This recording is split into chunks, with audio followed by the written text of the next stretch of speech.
It's a real honor to be here tonight, and thank you for coming. As this is a small town, I think some of you know my story, but I want to share how the Juneau Community Foundation fits into it. On October 12th, 2010, I was on vacation with my family, visiting our in-laws in Minneapolis, when my husband John went out for a run.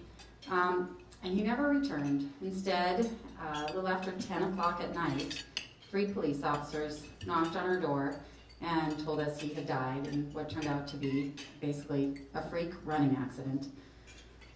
There's a certain clarity of thought that descends on a person in a crisis, and I knew a lot of things immediately.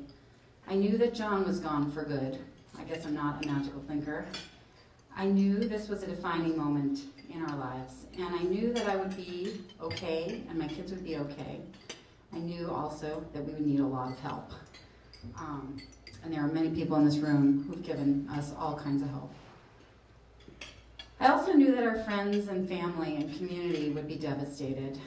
And as I began writing John's obituary the following day, I wanted to find a way to harness the love and the grief that people felt and use it for good, and wanted to specify some way that people could give.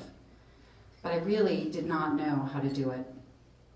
I was trying to comfort my children, inform our friends and family, plan a funeral, rearrange flights, and I remember thinking about organizations that John appreciated in this community. There are many, and wondering which one to choose and how to choose. I suspected that if I directed contributions to a nonprofit or several nonprofits in Juneau, they might reap something of a windfall. And would a one-time windfall really be helpful? Would I be able to track the contributions and properly thank people? What would the lasting legacy be? How would it be connected to John? I needed time to think. And right about then, this is still just the day after John's death, I got an email from Ken Leghorn. And he sent his condolences, and then he wrote, quote, "Regarding gifts that people wish to make in memoriam, there is a memorial fund at the Juneau Community Foundation that you may want to know about." Well, within an hour, I was on the phone with Ken, and that day, John's memorial fund was born. And it was just an instant relief to me to know that I would have time and flexibility to figure out what to do. Looking back, I realized I would have been absolutely sunk without the Juneau Community Foundation. I would never have been able to keep on top of the contributions and the acknowledgments, or to manage the money in anything approximating a fiscally or legally responsible way. More importantly, knowing that there were professionals overseeing the Memorial Fund allowed me to let go of the details and the minutiae and focus on what matters, and that, of course, was creating a fitting and lasting way to honor the life and spirit of my husband, John. I want to just take a moment to tell you a little bit about John. He's the guy who wore ripped sweaters to work, but spent $150 to fix the neighborhood trampoline. He's the guy who would go out in the rain to take our kids to the turf field after dinner, brought along any neighborhood strays he could find. John's the guy who has a perfect shot on goal, but passes the puck so someone else can taste triumph. He's the guy who said he wished he could breastfeed and actually meant it. He's the guy who wanted to hear about his friends' travels, who studied their pictures and would ask probing questions. What was the scariest moment of your kayak trip? Or what kind of food did you eat in Cambodia? He reached beyond himself daily, at any opportunity, to anyone he felt needed him in any way. John also loved playing. He especially loved pickup hockey games on frozen ponds. He loved the spontaneity of it, the mix of kids and old friends, beginners, strangers.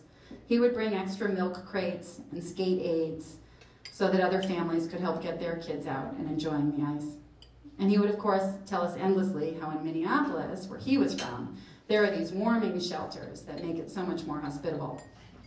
So when John died, more than one person thought of building a public use shelter at Twin Lakes as a way to honor John. And I want to note that we did make several contributions from his memorial fund, one of which you'll hear about a little bit from Mary Elfson. And I feel great about those.